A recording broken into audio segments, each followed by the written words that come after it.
Shower لینے کے بعد جب میں باہر آیا تو وہ چادر لپیٹے بیٹھی تھی، بڑے غصے سے مجھے دیکھ رہی تھی، جیسے پتہ نہیں کیا کر ڈالے گی۔ میں نے اس کی کلائی پکڑی اور اسے باہر لے گیا۔ بابا باہر ہی بیٹھے تھے۔ بابا میں اسے ڈاکٹر کے پاس لے کے جا رہا ہوں، اسے بخار ہے۔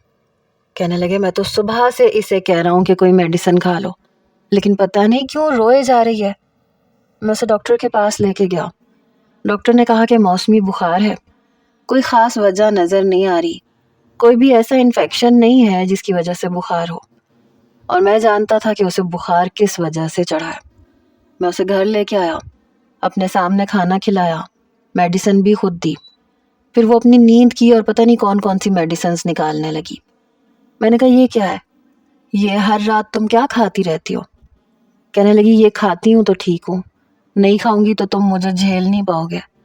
میں نہیں چاہتی کہ مجھے کوئی بھی دورہ پڑے یا اٹیک آئے۔ میں نے اس کے ہاتھ سے میڈیسن پکڑ لی۔ تم یہ نہیں کھاؤ گی۔ میں یہ کیوں نہیں کھاؤں گی؟ ادھر دو مجھے، تم ہوتے کون ہو مجھے روکنے والے؟ میں نے کہا اچھا مجھے بتانا پڑے گا کہ میں ہوتا کون ہوں۔ تم نہیں جانتی کس حیثیت سے میرے کمرے میں رہتی ہو۔ جس حیثیت سے تم میرے کمرے میں ہو نا مشل، اسی حیثیت سے میں تمہیں ہر اس چیز سے روکنے کا حق رکھتا ہوں جو تمہارے لیے نقصان دہ ہے۔ مجھے سمجھ میں نہیں آ رہا تمہیں میری ہمدردی کا اتنا بخار کیوں چڑھ رہا ہے۔ میں نے کہا مجھے ہمدردی کا نہیں ہے، محبت کا بخار چڑھ رہا آج کل تم سے۔ تم چاہو تو اتار بھی سکتی ہو، کیونکہ اس بخار کا علاج صرف تمہارے پاس ہے۔ میری بات سن کے نظریں چرانے لگی۔ مجھے سر میں درد ہو رہا ہے، مجھے سونا ہے۔ میں نے کہا تو میں نے کب منع کیا ہے؟ آرام کرو۔ اچھی بیویاں شوہر سے ہر بات پوچھتی ہیں۔ اگر تم مجھ سے اجازت مانگ رہی ہو تو میری طرف سے اجازت ہے، تم آرام کر سکتی ہو۔ میں نے جان بوجھ کے اسے تنگ کیا۔ میں تمہیں بتا رہی ہوں، تم سے اجازت نہیں مانگ رہی اور نہ کبھی مانگوں گی۔ تم کیا چیز ہو میں اچھے سے جانتی ہوں۔ اپنا اصل روپ تم نے مجھے دکھانا شروع کر دیا ہے۔ تمہاری جہالت میں ابھی تھوڑی دیر پہلے دیکھ چکی ہوں۔ تمہیں ذرا بھی احساس نہیں ہوا کہ تم نے مجھے کتنی زور سے ڈانٹا ہے، کتنے بلند لہجے میں مجھ سے بات کی ہے۔ آواز میں نمی تھی اور آنکھوں میں چھلکنے کے لیے تیار آنسو۔ آج تک اسے کسی نے ڈانٹا نہیں تھا، اور میں نے تو کبھی ایسی جرت ہی نہیں کی تھی۔ شاید اسی لیے اسے یہ بہت برا لگ رہا تھا۔ ہاں تو میرے علاوہ کسی اور کے لیے جب یوں تڑپ دکھاؤ گی تو ڈانٹ تو پڑے گی نا۔ اس حرکت پہ میں تم سے پیار تو کرنے سے رہا۔ شکر کرو کہ میں شاور لینے چلا گیا تھا، ورنہ میرا غصہ جلدی ٹھنڈا نہیں ہوتا۔ مجھے بہت غصہ آ رہا تھا تم پہ۔ میں اب اس پہ اپنا حق جتانے لگا تھا۔ اسے یہ بتانا ضروری تھا کہ میں اس کا کیا لگتا ہوں۔ اگر تم نے مجھے یوں ڈانٹنے کی کوشش کی تو یاد رکھنا میں مشل معظم شاہ ہوں، منہ توڑ جواب دینا جانتی ہوں میں۔ انگلی اٹھا کے اس نے مجھے تنبیہ کرنے کے انداز میں کہا، جی نہیں بیگم صاحبہ، اب آپ مشل زامل شاہ ہیں، لہٰذا اپنا نیا تعارف یاد رکھنے کی عادت ڈالیں۔ مجھے گھور کے دیکھا اس نے، تکیہ درست کیا اور لیٹ گئی۔ میں نے اس کی میڈیسن واپس سائڈ ٹیبل کے دراز میں رکھ دی اور خود باہر آ گیا۔ ملازمہ برتن دھو رہی تھی، بابا بھی اپنے کمرے میں جا چکے تھے۔ میں نے اسے چائے بنانے کے لیے کہا اور لاؤنج میں آ کے بیٹھ گیا۔ کافی دیر تک LED پہ مختلف چینل سرچ کرتا رہا۔ چائے پینے کے بعد جب میں کمرے میں گیا تو وہ سردی سے کانپ رہی تھی۔ میں نے AC کا ٹیمپریچر کچھ کم کیا۔ جیسے ہی بیڈ پہ آ کے لیٹا اور اس کی پیشانی پہ ہاتھ رکھا تو اسے ابھی بھی بخار تھا۔ بہت تیز نہیں تھا لیکن بخار ابھی بھی تھا۔ پھر میں نے اس کے چہرے پہ عجیب سی بے چینی دیکھی۔ نہیں میرے قریب مت آؤ، یہ کیا کر رہے ہو، مجھے درد ہو رہا ہے۔ وہ بے چینی میں ہی اپنے بازوؤں پہ ہاتھ رکھ رہی تھی۔ اف، یہ کیا لگایا تم نے، میرا بازو جل رہا ہے۔ اس کی اذیت اور ذہنی حالت دیکھ کر میرا دل کند چھری سے کٹا تھا۔ اس کے چہرے پہ وہی اذیت تھی جو اس وقت تھی، جیسے ابھی بھی اسے وہ ساری اذیت محسوس ہو رہی تھی، حالانکہ اب تک تو اس کے زخم بھر چکے ہوں گے۔ شاید اس وقت میں خود تکلیف میں تھا، اس لیے اس کی تکلیف مجھے کم لگ رہی تھی اور اس کے ساتھ کیا جانے والا ظلم جائز لگ رہا تھا۔ میں نے اپنا سر اس کے تکیے پہ رکھا اور اسے اپنے ساتھ لگا لیا۔ زخم میں نے دیا تھا، بھرنا بھی مجھے ہی تھا، لیکن جیسے ہی میں نے اسے اپنے اندر سمیٹا وہ بری طرح سے ڈر گئی۔ چھوڑو مجھے، کیا کر رہے ہو تم؟ میں نے تمہارا کیا بگاڑا ہے؟ معاف کر دو، مجھے چھوڑ دو۔ وہ اسی نیم بے ہوشی کے عالم میں میری منت سماجت کر رہی تھی. اس کی آنکھوں سے آنسو بہہ رہے تھے. مشل، کوئی نہیں ہے تمہارے پاس، کوئی تمہیں تکلیف نہیں دے رہا، میں ہوں نا، تم میرے پاس ہو، میرے ہوتے ہوئے تمہیں کوئی تکلیف نہیں دے سکتا، ریلیکس ہو کے سو جاؤ. اس کے لاشعور میں بیٹھا ہوا خوف مجھے ہی ختم کرنا تھا. پہلے تو وہ اپنا آپ مجھ سے چھڑوانے کی کوشش کرتی رہی، لیکن میری طاقت کے آگے اس کی طاقت کیا معنی رکھتی تھی. آہستہ آہستہ اس کا احتجاج دم توڑنے لگا. اس کی پیشانی پسینے سے ارکالود ہوئی، پورا وجود ہولے ہولے کانپ رہا تھا. لیکن وہ سو چکی تھی اور مجھے لگ رہا تھا کہ میں ابھی بھی ایک آگ کی بھٹی میں جل رہا ہوں. کبھی کبھی انسان غصے میں کتنا پاگل ہو جاتا ہے، کچھ ایسا کر گزرتا ہے کہ بعد میں اس کا ملال اسے زندگی بھر نہیں بھولتا. میں اسے اپنے ساتھ لگائے سو چکا تھا. مجھے نہیں پتا کہ نیند میں بھی میری گرفت اس سے ڈھیلی نہیں پڑی. آنکھ میری اس وقت کھلی جب میرے سینے پہ کوئی مکے برسا رہا تھا. چھوڑو مجھے، یہ کیا کر رہے ہو؟ بڑی آگ ہے نا تم میں. اپنی بے شرمی پہ میں نے آنکھیں کھول کے دیکھا تو وہ میری گرفت میں کسمسا رہی تھی. میں نے جلدی سے اسے چھوڑا. وہ پیچھے ہٹی، بڑی خون خوار نظروں سے مجھے دیکھ رہی تھی. جیسے ہی میں نے اسے چھوڑا تو وہ اٹھ کے بیٹھ گئی. اٹھ کے تو میں بھی بیٹھ چکا تھا. کہنے لگی، تمہاری ہمت کیسے ہوئی اپنی حد کراس کرنے کی؟ میں نے کہا، تم رات کو ڈر رہی تھی اور پھر مجھے تمہارا ڈر بھی تو ختم کرنا تھا. رہ گئی حدود کی بات، تو میرے اور تمہارے بیچ میں کوئی حد بندی ہے ہی نہیں. میرا جب جو دل چاہے گا میں کر سکتا ہوں. خیر، یہ باتیں تو ہوتی رہیں گی. پہلے یہ بتاؤ، رات کو بنا انجیکشن لگائے، بنا میڈیسن کے تم سکون سے تو سوئی تھی نا؟ میری بات پہ وہ کچھ دیر سوچ میں پڑ گئی. وہ کتنی گہری نیند سوئی تھی یہ مجھ سے بہتر کون جان سکتا تھا. پھر نظریں چرانے لگی. مجھے نہیں پتا، شاید بخار کی وجہ سے میری آنکھ نہیں کھلی، ورنہ میں تمہیں اپنے قریب نہیں آنے دیتی. میں نے کہا، جب تم یہ کہتی ہو نا کہ میں تمہیں قریب نہیں آنے دوں گی، مجھ سے دور رہو، تو میرا دل یہ چاہتا ہے میں تمہارے اندر سما جاؤں. میں بیڈ سے اٹھ کے نیچے کھڑا ہو گیا. آج ذرا فرصت ملے تو اچھے طریقے سے سوچنا کہ رات کو تمہیں بنا میڈیسن کے نیند کیسے آئی. یہ کہہ کے میں الماری سے اپنے کپڑے نکال کے واش روم میں جا چکا تھا. جب میں تیار ہو کے باہر آیا تو وہ ناشتہ ٹیبل پہ لگا چکی تھی اور بابا ناشتہ شروع کر چکے تھے. وہ بھی اپنی پلیٹ میں آملیٹ ڈال رہی تھی. میں اس کے برابر میں جا کے بیٹھ گیا، ناشتہ کیا اور اپنے آفس چلا گیا. آج کل میرا زیادہ تر وقت اپنے بزنس کو بہتر بنانے میں ہی لگ رہا تھا. 15 دن بعد جب میں نے گاؤں جانا تھا تو میں اپنے ساتھ مشل کو بھی لے کے گیا. پورا دن وہ حویلی میں رہی. رات کو ہی مجھے واپسی کے لیے نکلنا تھا. کھانا کھانے کے بعد جب میں نے آغا معظم اور صفیہ ممانی سے واپسی کی اجازت مانگی تو وہ کہنے لگی کہ 1-2 راتیں تو رک جاؤ. اس وقت مشل آغا معظم کے ساتھ ہی بیٹھی تھی، ان کی گود میں سر رکھے اور وہ اس کا سر سہلا رہے تھے. پھر مجھ سے کہنے لگے، میں تمہارا شکریہ کن لفظوں میں ادا کروں؟ اپنی بیٹی کے چہرے پہ خوشی کی رونق دیکھ کر میں اندر سے مطمئن ہوں. میں نے تمہارے ساتھ جو کچھ کیا مجھے اس پہ رہ رہ کے افسوس ہوتا ہے. یہ سن کے مشل نے اپنا سر اوپر کیا اور اپنے باپ کی طرف دیکھنے لگی. وہ ابھی بھی اٹک اٹک کے بات کرتے تھے لیکن قدرے بہتر تھے. ممانی کہنے لگی، رک جاؤ زامل. میں نے کہا، نہیں ممانی، بابا گھر پہ اکیلے ہوتے ہیں اور میں انہیں اب اکیلا نہیں چھوڑنا چاہتا. کئی سال ان کے بغیر گزارے ہیں یہاں پہ. یہاں بس زمینوں کا حساب کتاب کرنا تھا اور پھر مشل بھی آپ لوگوں سے اداس تھی، اس لیے سوچا کہ اسے ملوا کے لے آؤں. چلو مشل، دیر ہو رہی ہے. لیکن وہ دوبارہ سے اپنا سر آغا معظم کی گود میں رکھ چکی تھی. مجھے نہیں جانا، مجھے ابھی کچھ دن گاؤں میں رہنے دو. یہ سن کر میرے دل کو دھچکا سا لگا تھا. پچھلے 2 مہینے سے وہ میرے کمرے میں تھی، میرے ساتھ تھی. صفیہ ممانی کہنے لگی، ہاں مشل کو کچھ دن یہیں رہنے دو. آغا معظم بھی یہی کہنے لگے اور میں چاہ کے بھی یہ نہیں کہہ سکتا تھا کہ نہیں، یہ میرے ساتھ جائے گی. میں اسے ہی دیکھ رہا تھا لیکن وہ آنکھیں بند کر گئی. اگر میں نے یہ نہ کہا ہوتا کہ بابا اکیلے پڑ جائیں گے تو میں بھی یقیناً یہی رہ جاتا اور رات میں اسے ایسے مجبور کرتا کہ وہ میرے ساتھ چلتی. میرا دل ہی نہیں لگتا تھا اس کے بغیر. میں نے خدا حافظ کہا اور باہر آ گیا۔ آسمان پہ دیکھا کہ شاید بادل چھائے ہوں تو میں یہی بہانہ کر لوں کہ بارش کا امکان ہے، اس لیے سفر نہیں کرتا، لیکن تارے ٹمٹما رہے تھے۔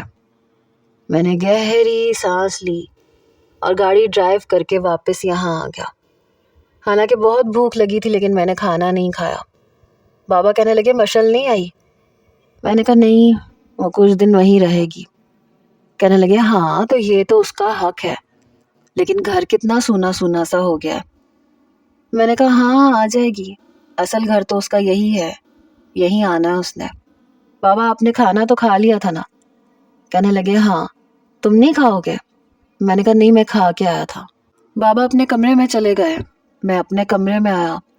کمرے کا خالی پن مجھے بہت زیادہ محسوس ہونے لگا۔ شاور لے کے کپڑے چینج کیے، سونے کے لیے لیٹ گیا، لیکن لگتا تھا کہ ابھی اس کا ہاتھ بے ساختہ میرے ہاتھ کے اوپر آ جائے گا۔ گہری نیند میں وہ میرا ہاتھ پکڑ لے گی، کیونکہ وہ اکثر پکڑ لیتی تھی۔ آنکھیں کھول کے دیکھتا تھا تو اس کی جگہ خالی دیکھ کے بے چینی بڑھنے لگتی تھی۔ پوری رات میں سکون سے سو ہی نہیں پایا۔ صبح میں نے اسے فون کیا، وہ شاید نیند میں تھی۔ کیا کام ہے، اتنے سویرے سویرے کیوں فون کیا ہے؟ میں نے کہا میری نیندیں اڑا کے اب تمہیں بہت گہری نیند آ رہی ہے، اٹھ کے بیٹھو تم بھی۔ صبح کے 6 بج رہے تھے۔ لامل مجھے نیند آ رہی ہے، مجھے تنگ نہیں کرو۔ میں نے کہا اور پوری رات جو تم نے مجھے تنگ کیا ہے، کس سے پوچھ کے تم نے وہاں رہنے کی حامی بھری؟ کیا تمہیں مجھ سے علیحدہ پوچھنا نہیں چاہیے تھا؟ نہیں پوچھنا چاہیے تھا، اور میں نہیں پوچھوں گی۔ میں اپنی مرضی کروں گی، اور مجھے ابھی یہاں بہت سارے دن رہنا ہے۔ میں تمہیں لینے آ رہا ہوں، شرافت سے میرے ساتھ چلو۔ جی نہیں، میں نہیں آؤں گی، خواہ اپنا پیٹرول خرچ کرنے کی ضرورت نہیں ہے، یوں بھی پیٹرول کی قیمت بہت زیادہ بڑھ گئی ہے۔ اچھا یہ بات ہے، سوچ لو اگر میں آج نہیں آیا تو پھر تب تک نہیں آؤں گا جب تک تم اپنے منہ سے نہ کہو کہ زامل مجھے لینے آ جاؤ۔ میری بات سن کے ہنسنے لگ گئی۔ پھر تو تم سالوں تک نہیں آؤ گے، کیونکہ میں تو تمہیں کبھی بھی نہیں کہوں گی کہ آ جاؤ۔ پتہ نہیں کیوں لیکن مجھے دکھ ہوا تھا، تکلیف ہوئی تھی۔ میں نے فون بند کر دیا۔ جب تک آفس جانے کا ٹائم نہیں ہوا میں جاگتا رہا اور اپنا جی جلاتا رہا۔ کیا اسے واقعی کوئی فرق نہیں پڑتا؟ بالکل بھی۔ کیا میں اتنا گیا گزرا ہوں؟ کیا میں بہت برا ہوں؟ آفس میں کافی دیر تک اپنا کام کرتا رہا، پھر ورکرز کو دیکھتا رہا۔ رجب کہنے لگا کیا بات ہے، رات کے 10 بج رہے ہیں، اب تو نائٹ ڈیوٹی کے ورکر بھی کام کرنا شروع ہو چکے ہیں، تم گھر نہیں جاؤ گے؟ وہ بھی گھر جانے کی تیاری میں تھا۔ میں نے کہا نہیں، آج یہیں رکوں گا، رات کو بھی تو دیکھنا چاہیے نا کہ ورکر ٹھیک سے کام کر رہے ہیں کہ نہیں۔ رجب کہنے لگا کیا ہو گیا تمہیں؟ تم بھول رہے ہو رات کے لیے ہم نے ایک سپروائزر رکھا ہے، تم کیوں اپنی نیند خراب کر رہے ہو؟ میں نے کہا نیند آتی ہی نہیں ہے یار، کیا کروں گا گھر جا کے؟ کہنے لگا کیوں، نیند کیوں نہیں آتی؟ میں نے کہا میری بیوی گاؤں گئی ہے۔ رجب کہنے لگا او ہو اچھا، تو مسئلہ کیا ہے، جا کے لے آؤ اسے۔ میں نے کہا نہیں، اب وہ خود کہے گی تو جاؤں گا۔ وہ ہنسنے لگا، اس کا مطلب تمہاری لڑائی ہوئی ہے۔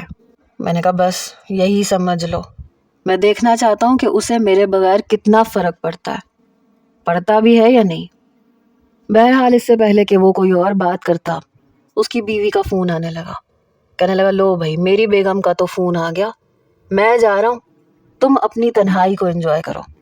جاتے جاتے بھی میری جان جلا کے گیا۔ 1 دن گزرا، 2 دن گزرے، 8 دن گزر گئے، مشل کا کوئی فون نہیں آیا۔ بے بس ہو کے میں نے 1-2 بار ممانی سے اس کی خیریت پوچھی۔ 15 دن بعد ایک رات میں سو رہا تھا جب میرے موبائل کی بیل بجی۔ فون اٹھایا تو سسکیوں کی آواز تھی۔ میں اٹھ کے بیٹھ گیا کیونکہ نمبر مشل کا تھا۔ میں نے کہا مشل، زامل مجھے لینے آ جاؤ، روتے ہوئے کہہ رہی تھی۔ میں نے کہا کیا ہوا ہے، رو کیوں رہی ہو تم؟ مجھے لینے آ رہے ہو کہ نہیں؟ میں ڈر گیا۔ میں نے کہا میں تمہیں صبح لینے آ جاؤں گا، کیا ہوا ہے، تم مجھے ابھی لینے آ رہے ہو کہ نہیں؟ میں نے کہا ہاں میں ابھی آ جاتا ہوں۔ ہوا کیا ہے؟ اس نے فون بند کر دیا۔ میری تو گویا جان نکلی۔ میں اسی وقت گاڑی نکال کے گاؤں کی طرف چل پڑا۔ 4 گھنٹے کا سفر میں نے 2 گھنٹے کے اندر طے کیا۔ اتنی رف ڈرائیونگ کی، صبح کے 4 بجے میں حویلی کے اندر تھا. گارڈ، چوکیدار سب لوگ مجھے دیکھ کے حیران تھے. زامل صاحب، سب خیریت تو تھی؟ میں نے کہا ہاں بس سب ٹھیک تھا. میں لاؤنج میں آیا تو وہ صوفے پہ بیٹھی تھی. مجھے دیکھتی بھاگ کے میرے ساتھ آ کے لگ گئی اور رونے لگی. مشل، کیا ہوا ہے؟ کسی نے کچھ کہا ہے کیا؟ حیات یہاں آیا تھا کیا؟ وہ کہنے لگی نہیں. کیا تمہیں کسی نے کچھ کہا ہے؟ مجھے بتا کیوں نہیں رہی ہو؟ کیوں رو رہی ہو تم مجھے یاد آ رہے تھے.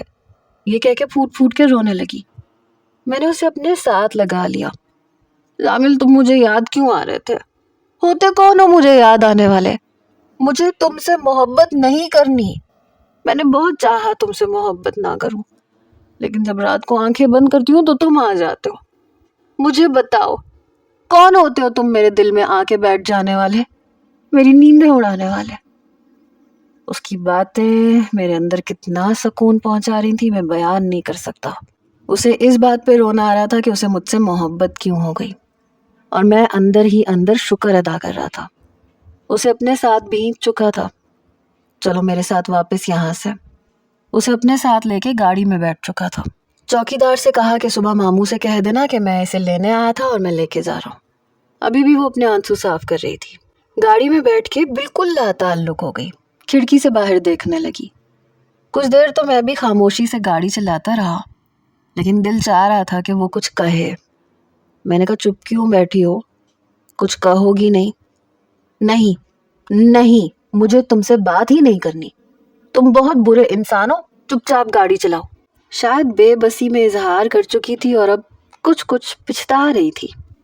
میں ذرا سا مسکرایا، لیکن میری مسکراہٹ گہری ہونے لگی. زامل، میں تمہارے دانت توڑ دوں گی، زیادہ مسکرانے کی ضرورت نہیں ہے. ابھی بھی آواز میں نمی تھی جیسے اندر سے بے بسی سے گزر رہی ہو. میں نے کہا اب اس پہ بھی پابندی ہے بھائی میری بیوی نے مجھ سے والہانہ طریقے سے اپنی محبت کا اظہار کیا ہے. مت پوچھو، میرے دل میں تو پھول کھل رہے ہیں، بہت سکون مل رہا ہے. 15 دن کی جدائی کی اذیت تمہارے اظہار نے ختم کر دی. تم نے مجھ پہ کوئی منتر پھونکا ہوگا، ورنہ میں تم سے محبت نہیں کر سکتی. میں نے کہا محبت خود ایک ایسا منتر ہے، چل جائے تو انسان جتنا مرضی چاہے اپنے آپ کو بچا نہیں سکتا. اور پھر ہمارے بیچ میں رشتہ ہی ایسا ہے. یہ 15 دن میں نے بھی بڑی مشکل سے گزارا ہے. پل پل تمہاری یاد آئی، تم پہ غصہ بھی بہت آیا. دیکھو اگر میں نے مجبوری میں روتے ہوئے تم سے کچھ کہہ دیا تو اس کا یہ مطلب نہیں ہے کہ تم مجھ سے زیادہ فری ہونے کی کوشش کرو. چپ چاپ گاڑی چلاؤ، زیادہ رومانس کرنے کی ضرورت نہیں ہے. بار بار اپنی انگلیاں چٹکا رہی تھی. میں نے اس کی گود سے اس کا ہاتھ پکڑ لیا، ایک ہاتھ سے گاڑی چلانے لگا. زامل، میں تم سے کہہ رہی ہوں مجھ سے زیادہ فری مت ہو، مجھے تنگ مت کرو، سمجھے نا؟ میرا جو جی چاہے گا میں کروں گا. تمہیں پتا ہے میں کتنا ڈر گیا تھا تمہاری سسکیاں سن کے، جان نکل گئی تھی میری. اس کا ہاتھ میں نے اپنے دل کے مقام پہ رکھا. میں نے کہا دیکھو کتنی زور زور سے دھڑک رہا ہے. میں کس طرح سے 4 گھنٹے کا سفر 2 گھنٹے میں طے کر کے آیا ہوں یہ میں جانتا ہوں. ہاں تو اگر میں تمہیں بتا دیتی تو تم مجھے لینے نہیں آتا ہے، اس نے دھیرے سے منمناتے ہوئے کہا. میں نے کہا میں تب بھی ضرور آتا، لیکن پھر ذرا پرسکون ہو کے آتا. سوچو جتنی تیز رفتاری سے میں گاڑی چلا کے پہنچا ہوں، اگر میرا ایکسیڈنٹ ہو جاتا تو؟ میرا یہ کہنا تھا کہ اس نے اپنا ہاتھ میرے ہاتھ سے چھڑوا کے میرے کندھے پہ مکہ جڑا. شکل اچھی نہ ہو تو انسان کو منہ سے بات اچھی کر لینی چاہیے. میں نے کہا اچھی بات کرتا ہوں تو بھی تم چپ کروا دیتی ہو. واپسی کا سفر میرا بہت اچھا گزرا، بلکہ یوں کہیں کہ سفر کا پتہ ہی نہیں چلا. جب تک ہم واپس پہنچے دن چڑھ آیا تھا. میں جیسے ہی گھر کے اندر آیا میرے بابا لاؤنج کے چکر کاٹ رہے تھے. کہنے لگے زامل کہاں گئے تھے تم؟ تمہارا موبائل بھی گھر پہ تھا، چوکیدار کو بھی کوئی خبر نہیں، وہ بھی کوارٹر میں تھا. لیکن پھر میرے پیچھے سے آتی ہوئی مشل کو دیکھ کے مجھے حیرت سے دیکھا. تو تم صبح جا کے مشل کو لے آتے؟ آدھی رات منہ اندھیرے نکلنے کا کیا مطلب تھا؟ اس سے پہلے کہ میں انہیں بتاتا مشل کہنے لگی میں نے بھی یہی کہا تھا ماموں کہ آپ کو اتنی رات کو آنے کی کیا ضرورت تھی، صبح آ جاتے. لیکن پتہ نہیں آدھی رات کو ہی لینے آ گئے. حویلی میں بھی کسی کو نہیں پتا، اور میں ان کے ساتھ آ گئی واپس. ساری بات وہ مجھ پہ ڈال چکی تھی. ہاں وہ تمہارے بغیر اس کا دل جو نہیں لگتا گھر میں. کسی بدروح کی طرح چپ چاپ گھومتا پھرتا رہتا تھا۔ کبھی ملازموں کی شامت آ جاتی تھی، یہ کیسا کھانا پکایا ہے، پکانا آتا بھی ہے کہ نہیں، کھانا ٹھیک سے نہیں کھاتا تھا۔ میں تو سمجھ گیا تھا کہ تمہیں مس کرتا ہے۔ اسے کہا بھی تھا کہ جاؤ مشل کو لے آؤ، تو کہنے لگا جب وہ خود کہے گی تبھی جاؤں گا۔ وہ کہنے لگی لو بھلا، یہ بھی کوئی بات ہوئی، میری مجال کہ میں ان کی کسی بات کو رد کروں، یہ کہتے تو میں آ جاتی، ابھی بھی تو آدھی رات کو آئی ہوں نا ان کے ساتھ۔ بڑی آسانی سے سب کچھ مجھ پہ ڈال چکی تھی وہ۔ پھر کہنے لگی میں تھوڑی دیر سو جاؤں، اٹھ کے دوپہر کا کھانا بناؤں گی۔ میرے والد کہنے لگے ہاں بیٹا تم آرام کرو۔ میں نے رجب کو کال کی کہ آج میں آفس نہیں آ سکتا، اور پھر میں کمرے میں آ گیا۔ تب تک وہ پردے برابر کر کے اے سی چلا چکی تھی۔ اس کی آنکھیں ابھی بھی نیند سے چور تھی، شاید وہ کئی راتوں سے نہیں سوئی تھی۔ لیکن جیسے ہی میں نے دروازہ بند کر کے کنڈی لگائی تو اس نے پلٹ کے مجھے دیکھا۔ تم نے آفس نہیں جانا؟ میں نے کہا نہیں، میں نے چھٹی لے لی۔ میری بات سن کے کہنے لگی وہ کیوں، چلے جاتے تم؟ میں نے کہا کیوں؟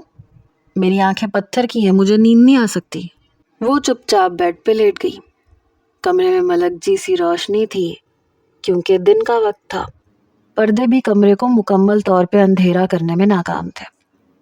میں نے شرٹ اتار کے ایک طرف رکھی اور بیڈ پہ لیٹ گیا۔ یہ دیکھ کے وہ اچھل کے بیٹھی، یہ تم نے شرٹ کیوں اتاری؟ میں نے کہا یہ بھی مجھے بتانا پڑے گا، بہت ہو گیا مشل، اور انتظار نہیں ہو رہا مجھ سے۔ میں اب اپنے آپ کو اور اپنے جذبات کو روکنے کے موڈ میں بالکل بھی نہیں ہوں۔ لیکن تبھی اس کی نظر میری کمر پہ ہنٹر کے نشانوں پہ پڑی۔ زخم تو بھر چکے تھے لیکن نشان ابھی باقی تھے۔ زامل، یہ تمہاری کمر پہ یہ نشان کیسے ہے؟ اسے شاید یاد نہیں تھا یا اسے پتا نہیں تھا۔ میں نے کہا چھوڑو ان نشانوں کو، بھر گیا زخم، نشان بھی چلے ہی جائیں گے۔ پھر شاید اسے یاد آیا، بابا نے تمہیں بہت برے طریقے سے مارا تھا نا، یہ اسی کے نشان ہے نا۔ میں نے کہا تم اب موضوع بدل رہی ہو، تم بہت اچھے انسان ہو، کوئی اور ہوتا تو پتہ نہیں اس کا بدلہ مجھ سے کس طرح سے لیتا۔ میں نے کہا پلیز مجھے اس وقت یہ ساری باتیں نہ سننی ہے نہ کہنی ہے، مجھے صرف محبت کرنی ہے اور تم میرا ساتھ دو گی۔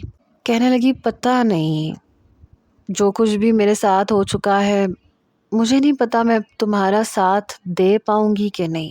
میں نے کہا ٹھیک ہے، تم صرف میری طرف دیکھو اور مجھے سوچو۔ اسے میں اپنے ساتھ لٹا چکا تھا۔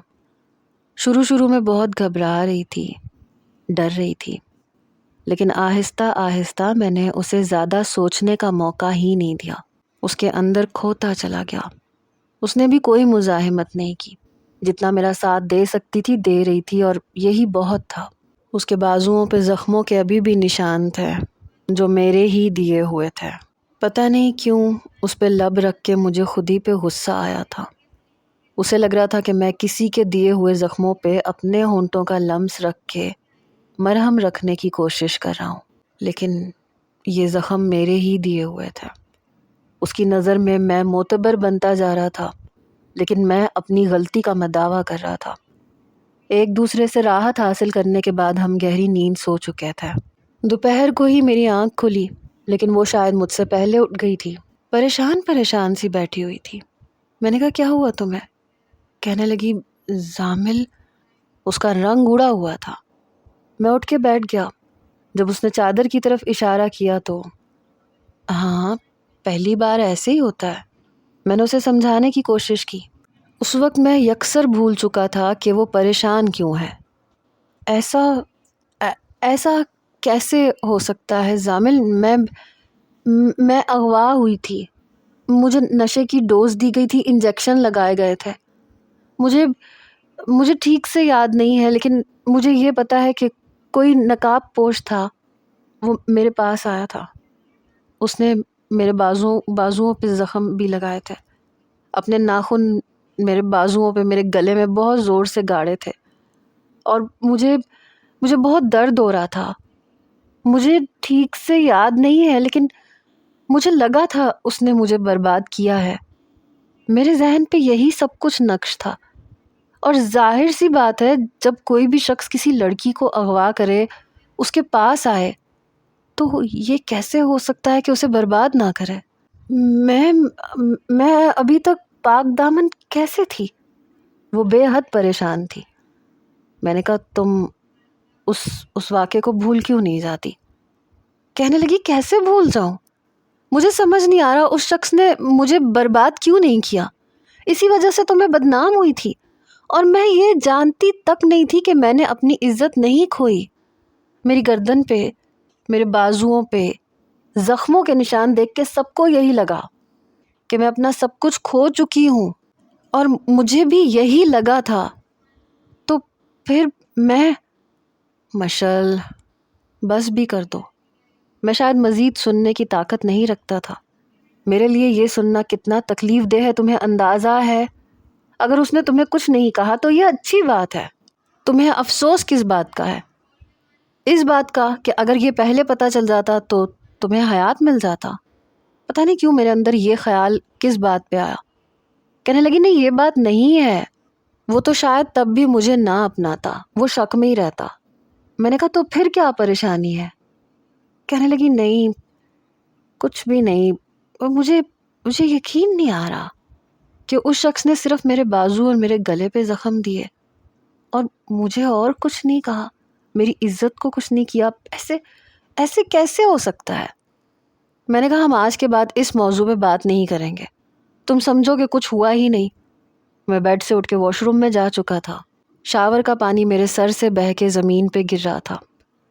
اس رات چاہ کے بھی میں اس کے ساتھ وہ سب کچھ نہیں کر سکا جو کرنے کا ارادہ رکھتا تھا، مجھ سے ہو ہی نہیں پایا تھا۔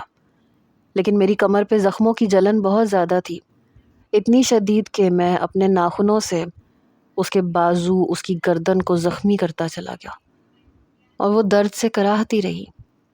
میں چاہ کے بھی اسے برباد نہیں کر پایا تھا، لیکن مجھے پتا تھا کہ آغا معظم کبھی بھی اپنی بیٹی کا کوئی ایسا چیک اپ نہیں کروائے گا، کیونکہ یہ اس کی شان کے خلاف تھا، وہ بدنام ہو جاتا۔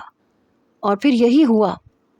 دوبارہ مشل نے مجھ سے اس واقعے کے متعلق کوئی بات نہیں کی، لیکن میں اس کا بہت زیادہ خیال رکھتا تھا۔ تھوڑا وقت لگا تھا لیکن اب وہ میرا بہت زیادہ خیال رکھنے لگی تھی۔ 3 مہینے بعد جب مجھے یہ پتا چلا کہ وہ پریگننٹ ہے تو میرا بس نہیں چلتا تھا کہ جہاں وہ قدم رکھے میں وہاں اپنے ہاتھ رکھ دوں۔ تم نے جوس پیا ہے یا نہیں؟ آفس میں بھی مجھے چین نہیں آتا تھا۔ ہاں پی لیا ہے۔ تم کہاں پہ ہو؟ کیا کر رہی ہو؟ میں آفس میں میٹنگ کر کے فری ہوا تو اسے فون کیا۔ زامل کھانا بنا رہی ہوں۔ تو تم کیوں کھانا بنا رہی ہو؟ ملازمین مر گئے کیا؟ تمہیں پتہ ہے نا تمہیں آرام کی کتنی ضرورت ہے۔ زامل خدا کے لیے، ڈاکٹر نے کہا تھا نا کہ سب کچھ نارمل ہے، مجھے کچھ نہیں ہوا۔ عام عورتوں کی طرح مجھے زیادہ وامٹنگ بھی نہیں ہوتی ہے۔ ہاں لیکن ہوتی تو ہے نا۔ دیکھو پریگننسی کوئی بیماری نہیں ہوتی، جس کی بھی شادی ہوتی ہے ہر عورت ایسے ہی ہوتی ہے، یہ ایک قدرتی عمل ہے۔ نہیں یہ بیماری ہوتی ہے، ایک وجود تمہارے وجود سے طاقت لے رہا ہے، تمہیں طاقت کی ضرورت ہے، اور تم اگر گھر کے کاموں میں اپنی طاقت صرف کرو گی تو میرا بچہ کمزور ہو سکتا ہے نا۔ میری بات پہ وہ ہنسنے لگی۔ نہیں ہوتا تمہارا بچہ کمزور، جس طرح سے تم مجھے ہڈ حرام بنا رہے ہو نا، وہ کمزور ہو یا نہ ہو ہڈ حرام ضرور ہو جائے گا۔ میں نے کہا تو تم اتنے سے بچے سے کیا کام کروانا چاہتی ہو؟ تم بس آرام کرو گی، میں تمہاری کوئی بھی بات نہیں سنوں گا۔ اچھا بابا کر لوں گی آرام، تم اپنے کام پہ فوکس نہیں کر سکتے، تمہیں یہاں بس میری فکر ستاتی رہتی ہے۔ جیسے جیسے وقت گزر رہا تھا میری فکر مندی مشل کے لیے بڑھتی جا رہی تھی۔ میں اس کا بہت خیال رکھتا تھا۔ 6 مہینے میں اس کے پاؤں میں سویلنگ ہونے لگی۔ میں ڈاکٹر کے پاس لے گیا۔ ڈاکٹر کہنے لگی یہ عام طور پہ ایسا ہو جاتا ہے، لیکن مجھے چین نہیں تھا۔ رات کو جیسے ہی وہ سونے کے لیے لیٹتی تو میں لوشن سے اس کے پاؤں کی مالش کرنے لگتا۔ یہ تم کیا کر رہے ہو؟ میرے پیروں کو ہاتھ مت لگایا کرو، مجھے بہت برا لگتا ہے زامل۔ میں نے کہا کیا برا لگتا ہے؟ میرے لیے تم بھی تو اتنی تکلیف اٹھا رہی ہو۔ پھر وہ مجھے غور سے دیکھنے لگتی۔ میں نے کہا ایسے کیا دیکھ رہی ہو؟ کہنے لگی مجھے نہیں پتا تھا تم اتنے اچھے انسان ہوگے، اور جب بھی یہ سوچتی ہوں تو اپنے گزشتہ رویے پہ بہت تکلیف ہوتی ہے۔ زامل تم نے مجھے معاف تو کر دیا نا؟ میں نے کہا کیا بے وقوفانہ باتیں کرتی ہو تمہیں کہا ہے نا کہ جو گزر گیا اسے بھول جاؤ، اچھا اچھا سوچا کرو۔ میں نے سنا ہے اگر ماں اچھا اچھا سوچے تو بچے کی صحت پہ بہت اچھا اثر پڑتا ہے اور اس کی شخصیت پہ بھی۔ وہ ہنسنے لگی۔ اچھا یہ بتاؤ اگر بیٹی ہوئی تو؟ یہ کہہ کے چپ ہو گئی۔ میں نے کہا تو ہوگی وہ میری شہزادی، شہزادیوں کی طرح پرورش کروں گا اس کی۔ کہنے لگی نہیں، خدا کے لیے اسے دوسری مشل مت بنانا، میں چاہتی ہوں کہ بیٹا ہو اور تمہارے جیسا ہو۔ میں نے کہا کیوں، تم میں کیا برائی ہے؟ بیٹی تمہارے جیسی کیوں نہیں ہو سکتی؟ کہنے لگی نہیں، میں بہت خود سر تھی، پھر اپنے پاؤں پیچھے کر لیے۔ میں نے کہا پاؤں کیوں پیچھے کیے؟ کہنے لگی نہیں بس میں ملازمہ سے لگوا لیا کروں گی، اور وہ ملتی بھی ہے، تم میرے پاؤں کو ہاتھ مت لگایا کرو۔ میں نے کہا جب مجھے برا نہیں لگتا تو تمہیں کیا مسئلہ ہے؟ لیکن وہ اٹھ کے بیٹھ گئی، میرے دونوں ہاتھ پکڑ کے چومنے لگی۔ زامل تم بہت اچھے انسان ہو، کبھی کبھی میرا دل چاہتا ہے کہ میں تمہاری خدمت کروں، تمہارے پاؤں میں دباؤں۔ میں نے مسکراتے ہوئے اسے اپنے ساتھ لگایا۔ دل میں بس ایک ملال باقی تھا اور وہ نکلتا ہی نہیں تھا کہ جو میں نے اس کے ساتھ کیا وہ غلط تھا۔ شاید زندگی میں کبھی یہ ملال ختم ہو جاتا۔ مشل کو 9واں مہینہ تھا، ڈاکٹر نے آپریشن بتایا تھا۔ انہی دنوں رجب میرے گھر پہ آ گیا، کہنے لگا میری بیوی آج میکے گئی ہے اور بہت بھوک لگ رہی ہے اس لیے تمہارے گھر آ گیا ہوں۔ میں نے کہا بہت صحیح وقت پہ آئے ہو، آج میں نے بھی کھانا نہیں کھایا۔ مشل اور بابا کھانا کھا چکے تھے، میں نے کھانا ڈرائنگ روم میں ہی لگوا لیا۔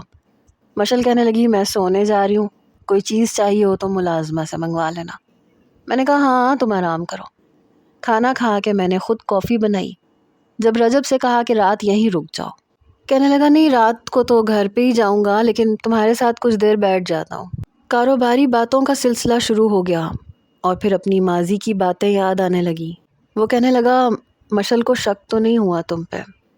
میں نے کہا نہیں، اور اللہ نہ کرے کہ اسے کبھی شک ہو، لیکن میرے اندر کا ملال ختم نہیں ہوتا۔ رجب کہنے لگا اب کیسا ملال؟ دیکھو جو کچھ بھی تم نے کیا پھر اپنایا بھی تو تم نے ہے نا اسے۔ میں نے کہا ہاں لیکن میں نے اس کے ساتھ ایسا کچھ کیا ہی نہیں تھا۔ یہ سن کے کافی کا کپ جو وہ اپنے لبوں پہ لگا رہا تھا وہ وہیں رکا۔ میں سمجھا نہیں۔ میں اس وقت بہت تکلیف میں تھا، ماموں کے مارے گئے ہنٹر میری چمڑی ادھیڑ چکے تھے، بہت درد ہو رہا تھا بہت زیادہ، اور اس تکلیف میں نے پہلے یہی سوچا کہ مجھے بھی اسے تکلیف دینی چاہیے۔ اتفاق تھا کہ میرے ناخن اس وقت بڑے ہوئے تھے، تو میں نے آنکھیں بند کیں اور اس کے بازوؤں پہ کھرونچے مارنے لگا، گہری گہری کھرونچے، اس کے گلے پہ، اس کے بازوؤں پہ، اس کے چہرے پہ، اس کے بال کھول دیے میں نے۔ لیکن پھر اس سے آگے نہیں ہو پایا مجھ سے کچھ، کیونکہ وہ اتنے سے زخموں پہ ہی تڑپنے لگی تھی، رو رہی تھی، نیم بے ہوشی میں تھی، بے بس تھی، اور پھر ایک بے بس لڑکی کے ساتھ میں بس اتنا ہی کر سکتا تھا، آگے مجھ سے کچھ نہیں ہوا۔ رجب کو حیرت ہوئی تھی، کہنے لگا تم تو کہہ رہے تھے تم نے بدلہ لے لیا۔ میں نے کہا ہاں، اس کے باپ نے میرے جسم کو تکلیف دی تھی، میں نے اس کے جسم کو دے دی، پر اس کی روح کو میں گھائل نہیں کر پایا۔ لیکن میری سوچ کے عین مطابق وہی ہوا۔ آغا معظم کو یہی لگا کہ وہ شاید برباد ہو چکی ہے، اور وہ بھی انجیکشن کے زیر اثر تھی، اسے بس کچھ کچھ باتیں یاد تھیں، باقی کچھ بھی یاد نہیں تھا۔ اسے اتنا بھی یاد نہیں تھا کہ وہ برباد ہوئی بھی ہے یا نہیں، اور میں جانتا تھا کہ کوئی بھی اس کا میڈیکل چیک اپ نہیں کروائے گا۔ کہنے لگا تو پھر شادی کیوں کی تم نے؟ تم تو ایسا کوئی ارادہ نہیں رکھتے تھے۔ میں نے کہا ہاں، ارادہ تو نہیں رکھتا تھا اور اس کے ساتھ کچھ ایسا کیا بھی نہیں تھا، لیکن میں جانتا تھا کہ پھر بھی اسے کوئی نہیں اپنائے گا۔ اور پھر جب میں حویلی گیا، اس کی حالت دیکھی، تو پھر مجھے لگا کہ میں نے اس کے ساتھ کچھ زیادہ ہی کر دیا ہے، مجھے اسے اپنا لینا چاہیے۔ ابھی میں بات کر ہی رہا تھا جب مجھے پیچھے سے سسکیوں کی آواز سنائی دی۔ میرا تو جیسے سانس سینے میں تھما۔ میں نے پیچھے پلٹ کے دیکھا تو وہ منہ پہ ہاتھ رکھے رو رہی تھی۔ پتہ نہیں پیچھے کب آئی۔ میں ایک دم صوفے سے کھڑا ہوا۔ مشل، رجب بھی بے ساختہ کھڑا ہوا، رنگ اس کا بھی اڑ گیا تھا۔ وہ میرے سامنے آ کے کھڑی ہو گئی۔ میں سوچ بھی نہیں سکتی تھی زامل کہ تم میرے ساتھ اتنا بڑا کھیل کھیل جاؤ گے، اور مجھے لگ رہا تھا میں کسی اندھی کھائی میں گر گیا ہوں۔ مشل میری بات یہیں تک پہنچی تھی جب ایک زوردار تھپڑ اس نے میرے منہ پہ مارا۔ اپنی بکواس بند کرو، کاش یہ سچ جاننے سے پہلے میں مر جاتی، کاش تم مجھے اپناتے ہی نہیں، کاش میں نے کبھی تم سے محبت نہ کی ہوتی۔ تیز قدموں سے وہ ڈرائنگ روم سے باہر نکلی۔ رجب کہنے لگا، یار یہ تو بہت برا ہو گیا۔ میں اسے کوئی جواب ہی نہیں دے پایا۔ تیز قدموں سے ڈرائنگ روم سے باہر نکلا۔ جب کمرے میں گیا تو وہ بیگ اوپر سے اتارنے کی کوشش کر رہی تھی۔ یہ کیا کر رہی ہو تم؟ میں اس کے پاس آیا، اس کا بازو پکڑنے لگا، لیکن اس نے مجھے پیچھے دھکا دیا۔ ہاتھ مت لگانا مجھے یہاں نہیں رہنا۔ بیگ وہ اتار چکی تھی، بیڈ پہ رکھ کے اسے کھول کے الماری کھولنے لگی۔ مشل تم کہیں نہیں جاؤ گی، سمجھی نا؟ تم کہیں نہیں جا رہی، میری بات سنو۔ میں نے اس کے دونوں بازوؤں سے اسے پکڑا۔ چھوڑو مجھے زامل، تم نے مجھے ذہنی مریض بنا دیا، تم نے مجھے اغوا کیا، میں سوچ بھی نہیں سکتی تھی۔ میری بات تو سنو، بس ایک بار میری بات سن لو۔ نہیں سننی مجھے تمہاری کوئی بات، ہٹو یہاں سے، مجھے جانا ہے اور مجھے ابھی جانا ہے۔ میں نے اس کے دونوں بازوؤں سے پکڑ کے اسے بیڈ پہ زبردستی بٹھایا، لیکن وہ میرے قابو میں آ ہی نہیں رہی تھی۔ زامل مجھے چھوڑ دو، میں اپنے آپ کو کچھ کر بیٹھوں گی۔ مشل اپنا پاگل پن کم کرو۔ میں اس وقت جس اذیت میں تھا مجھے سمجھ میں نہیں آ رہا تھا کہ میں کیا کروں۔ میری عقل مر گئی تھی۔ جو کچھ بھی کیا غصے میں کیا، لیکن میں نے تمہارا کچھ بھی بگاڑا نہیں تھا، اور اس کا ثبوت تم دیکھ چکی ہو۔ او یو شٹ اپ! تم نے جو کچھ میرے ساتھ کیا تم جانتے تھے کہ مجھے کوئی نہیں اپنائے گا، اور اب تم میرے سامنے ہیرو بن رہے ہو اور مجھے کب سے بے وقوف بنا رہے تھے۔ مجھے تمہارے ساتھ نہیں رہنا۔ ابھی بھی اس کا بازو میرے ہاتھ کی گرفت میں تھا۔ وہ اٹھنے کی کوشش کر رہی تھی۔ چھوڑو مجھے، کیوں پکڑ رکھا ہے تم نے مجھے نہیں رہنا تمہارے ساتھ۔ میں نے کہا نہیں، میں تمہیں نہیں چھوڑ سکتا، تم کہیں بھی نہیں جاؤ گی۔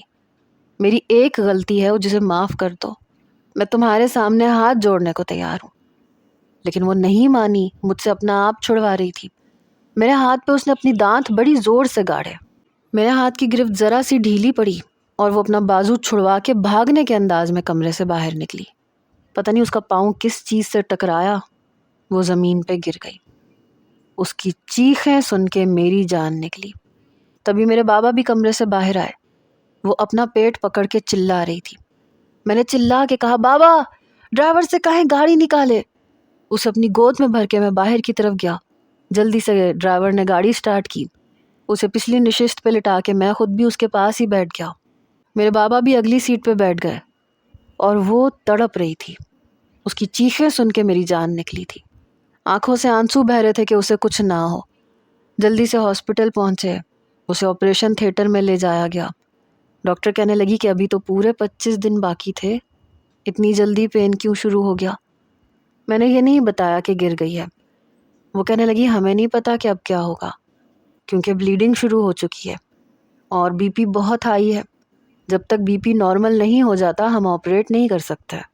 میں اتنا پریشان تھا کہ بیان سے باہر تھا۔ لیڈی ڈاکٹر کہنے لگی کہ اس کنڈیشن میں آپریشن کرنا خطرے سے خالی نہیں ہوتا، لیکن جس طرح سے انہیں بلیڈنگ ہو رہی ہے ہمیں سمجھ میں نہیں آ رہا کہ ہم کیا کریں۔ آپریشن کرنا بھی ضروری ہے، ورنہ بچے کی جان کو خطرہ ہو سکتا ہے۔ اگر آپ ہاسپٹل کے پیپرز پہ سائن کرتے ہیں اور یہ ذمہ داری لیتے ہیں خود پہ، تو پھر ہم آپریشن کر دیتے ہیں، ورنہ دوسری صورت میں بھی ہمیں خطرہ ہی نظر آ رہا ہے۔ میری آنکھوں سے آنسو بہہ رہے تھے۔ میں نے سائن کر دیا، لیکن میں اپنے رب کے حضور بہت رویا، اپنی اس غلطی کی رو رو کے معافی مانگی، اور یہ بھی کہ مشل کو کچھ نہ ہو۔ 1 گھنٹے میں آپریشن تھیٹر کے باہر ایک سائڈ پہ کونے میں جائے نماز بچھا کے دعائیں کرتا رہا۔ 1 گھنٹے کے بعد آپریشن تھیٹر کا دروازہ کھلا۔ ڈاکٹر باہر آئے۔ میں فوراً سے ان کے پاس گیا۔ کہنے لگی شکر کریں، آپ کی بیوی اور بچہ دونوں بچ گئے ہیں، لیکن ہم لوگ بہت پریشان ہو گئے تھے۔ کچھ دیر کے بعد نرس ایک چھوٹا سا وجود میری گود میں بھر کے چلی گئی اور میں اپنے رب کے سامنے شکر کے آنسو بہا رہا تھا۔ اللہ نے مجھے بیٹا دیا تھا اور مشل بھی خطرے سے باہر تھی۔ صبح تک وہ روم میں شفٹ ہو چکی تھی۔ اپنے والد کو میں نے ان کا پوتا پکڑایا، اس کے کان میں اذان میرے والد نے دی۔ ہم گھر چلے گئے۔ صبح تک وہ کچھ ہوش میں آئی۔ میں کمرے میں ہی اسی کے فولڈنگ بیڈ پہ بیٹھا تھا۔ اس کا سر سہلا رہا تھا کیونکہ بچہ اپنی کاٹ میں لیٹا سو رہا تھا۔ نرس سے پوچھ کے میں نے اسے فیڈر پلایا۔ جب اسے ہوش آیا، اس نے آنکھیں کھول کے مجھے دیکھا تو میں نے اس کا ہاتھ اپنے ہاتھوں میں لیا۔ سب کچھ ٹھیک ہے، تم بھی ٹھیک ہو، بچہ بھی بالکل ٹھیک ہے۔ اس نے اپنا ہاتھ میرے ہاتھ سے کھینچا۔ مشل، معاف کر دو مجھے پلیز۔ اس نے اپنا رخ بدل لیا۔ کاش میں مر جاتی۔ یہ سننا تھا کہ میں نے اس کے منہ پہ ہاتھ رکھا۔ کاش میں مر جاؤں۔ میری بات سن کے اس نے تیز نظروں سے مجھے دیکھا۔ مجھے مرنا چاہیے، میں نے تمہارے ساتھ اچھا نہیں کیا، مجھے چھوڑ کے جانا چاہتی ہو، ٹھیک ہے چلی جانا، بچہ بھی اپنے ساتھ لے جانا، میری یہی سزا ہونی چاہیے۔ میری آنکھوں سے آنسو بہہ رہے تھے۔ پھر اس نے اپنا سر میری گود میں رکھ لیا۔ تم نے مجھے اس قابل چھوڑا ہے کہ تمہیں چھوڑ کے کہیں جاؤں، زامل آئی ہیٹ یو، یہ کہتے ہوئے رونے لگی۔ کچھ دن وہ مجھ سے ناراض ہی رہی۔ حالانکہ آغا معظم مکمل طور پہ ٹھیک نہیں ہوئے تھے لیکن کافی حد تک بہتر ہو چکے تھے۔ پھر بھی گاؤں کا سفر شہر تک انہوں نے اپنے نواسے کو دیکھنے کے لیے کیا۔ کچھ دن ہمارے گھر پہ ہی رہے۔ صفیہ ممانی بہت اصرار کر رہی تھیں کہ وہ مشل کو اپنے ساتھ لے کے جانا چاہتی ہیں، وہ اس کا خیال رکھیں گی، لیکن میرا دل نہیں چاہ رہا تھا کہ وہ جائے۔ کیا خبر وہاں جا کے مجھے بھول جائے یا اسے میری کی ہوئی زیادتی یاد آ جائے۔ لیکن اس نے خود ہی انکار کر دیا۔ نہیں امی، زامل میرا بہت زیادہ خیال رکھتے ہیں، میں یہیں پہ ٹھیک ہوں۔ 3-4 دن کے بعد صفیہ ممانی اور آغا معظم واپس جا چکے تھے۔ بہت خوش تھے، اور میرے والد بھی پورا دن اپنے پوتے کو اپنے پاس بٹھائے رکھتے تھے، اسے خود ہی فیڈر پلاتے، خود ہی پیمپر بھی بدل دیتے تھے۔ کہتے تھے جیسا خیال تمہارا نہیں رکھ سکا اب اپنے پوتے کا رکھوں گا۔ 20 دن گزر گئے لیکن وہ مجھ سے بات نہیں کرتی تھی۔ جب میں اس کے پاس آتا تو کروٹ بدل کے سونے کی اداکاری کرنے لگتی، لیکن ابھی بھی ایک عادت اس کی نہیں بدلی تھی، سوتے ہوئے بھی میرا ہاتھ پکڑ لیتی تھی۔ رات کو جب بچہ روتا تو کہتی جاؤ اس کا فیڈر بنا کے لاؤ، تمہاری اولاد ہے تم سنبھالو، اور میں خاموشی سے اپنے بیٹے کو فیڈر بنا کے پلا بھی دیتا، دوبارہ سے سلا بھی دیتا تھا۔ موسیٰ 1.5 ماہ کا ہوا تو میں نے مشل سے کہا کہ کب تک مجھ سے ناراض رہو گی، معاف نہیں کر سکتی مجھے؟ کہنے لگی نہیں کرنا مجھے معاف۔ میں گھٹنوں کے بل اس کے سامنے بیٹھ گیا، دونوں ہاتھ جوڑے، پھر کان پکڑے۔ مشل، آئی ایم سوری پلیز، بس آخری بار معاف کر دو۔ کہنے لگی میرے سامنے یوں ہاتھ نہ جوڑا کرو، بہت برے لگتے ہو مجھے۔ میں نے کہا تو معاف کر دو نا۔ پھر میرے دونوں ہاتھ اپنے ہاتھوں میں لے لیے، لیکن منہ سے کچھ نہیں کہا۔ یہ نہیں کہا کہ میں نے تمہیں معاف کیا، لیکن پھر دوبارہ اس نے اس بات کا ذکر بھی نہیں کیا۔ لیکن اب وہ مجھے تم سے آپ کہنے لگی تھی۔ کبھی میرے والد موسیٰ سے یہ کہتے کہ تم شاہوں کے وارث ہو اور ہماری ذات بہت اونچی ہے، تو فوراً کہتی تھی نہیں ماموں، خدا کے لیے اس کے دماغ میں یہ باتیں مت ڈالیں، ذات پات اونچ نیچ کچھ بھی نہیں ہوتا، ہر انسان ایک برابر ہوتا ہے، مقام اس کا اونچا جو اللہ کی نظر میں کوئی خاص مقام حاصل کر لے۔ میرے والد کہنے لگے تم ٹھیک کہہ رہی ہو بیٹا۔ وہ یکسر بدل گئی تھی اور زندگی میں سکون اور اطمینان بھی آ چکا تھا، کیونکہ جو ایک ملال میرے دل میں تھا وہ بھی ختم ہو چکا تھا۔